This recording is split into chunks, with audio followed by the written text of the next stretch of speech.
Good Thursday morning. Welcome back to Breakfast Television. Adelaide and Spadina right there. Keep that Spadina lane open for the bus, friends, if you're going southbound. Yes. People are starting. Toronto is Torontoing. And some drivers are zoop, zoop. Maybe they don't know yet.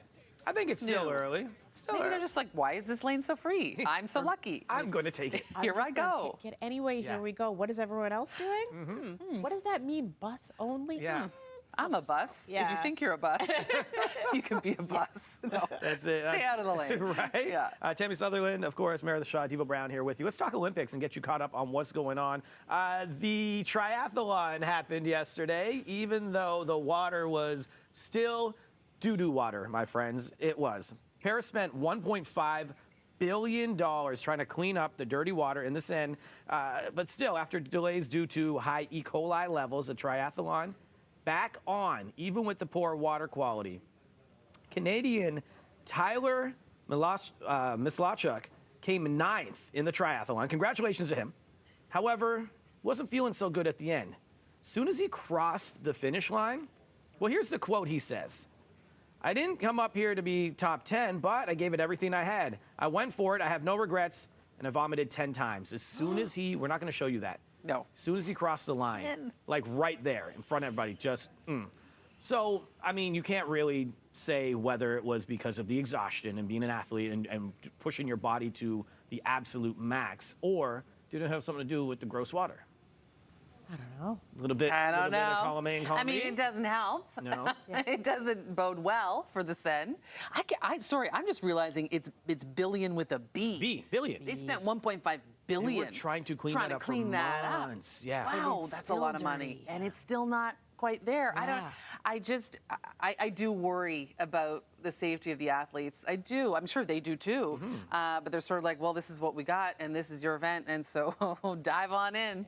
And they do. But I wonder if there is any ramification health-wise, what the implications could be there moving forward. Because they have tested it, and it didn't look good, what, a week ago? And now they're like, no, it's fine now. Well, not even on Monday and Tuesday. On Monday, they exactly. had postponed the triathlon because of the high E. coli levels. So here we are again, where we held the event, and it's still not, to par or to standard, but it's what they got.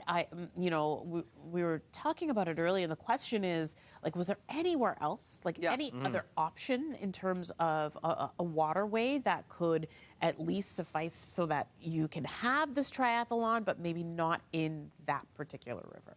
And I guess the rain didn't help. Yes. I mean, when we look at even our rain closer to home, we can't get in our lakes. Everything. That runoff and everything. And there was, we saw during the opening ceremony, a lot of rain. I think this investment, though, this billion, right? Well, over 1.5 billion. I don't think they had a plan B.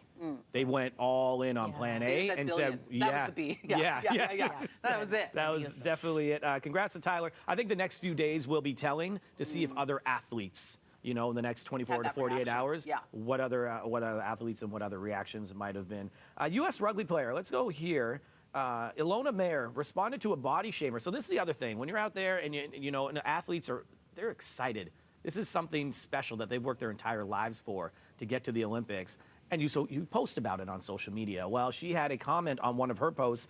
Someone saying, I bet that person has a 30% BMI. Body mass index. Yep. So what that is. BMI 30, yeah. And here's what she said to respond. I've said it before, I'm 5'10", 200 pounds. And I have about, and this is an estimate, but about 170 pounds of lean mass on me. Do that math in your head, you probably can't. That's pretty crazy, right? And that BMI doesn't really tell you what I can do. It doesn't tell you what I do in the field, how fit I am. It's just a couple numbers put together. It doesn't tell you how much muscle I have or anything like that.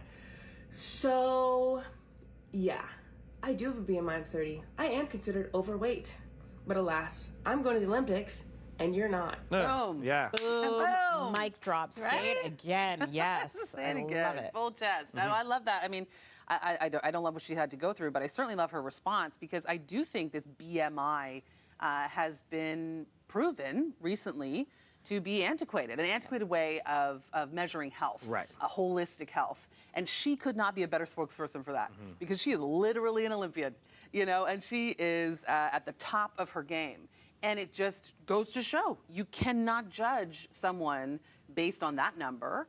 And I mean, you shouldn't be judging anybody's body at all.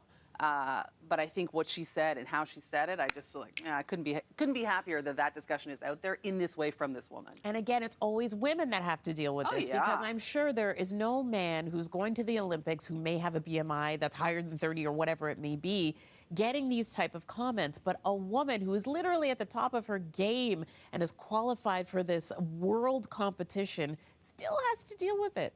On top of, I'm sure, a host of other crazy comments that she gets. Yeah. It just blows my mind that it's still, we got to deal with people that someone's so excited to do something in life and you feel the need to tear them down somehow. Yeah. You find a way. Like, just let people enjoy their moment. Why do you got to get involved? I don't understand. Speaking of enjoying the moments, I know we got to wrap here, but quickly, just want to show this this video.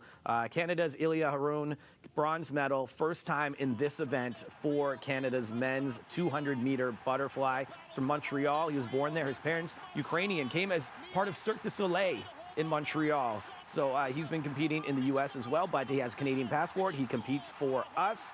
There you go, setting a Canadian record of 1:52.80, first Canadian man to medal in the 200-meter butterfly, plus the first time a men's swimming medal has happened in the Olympics since 2012. Oh, Canada. So the women have been crushing it in the swimming side, but yeah, there we go. So keeping you updated on all things Olympic right there. Speaking of young talent,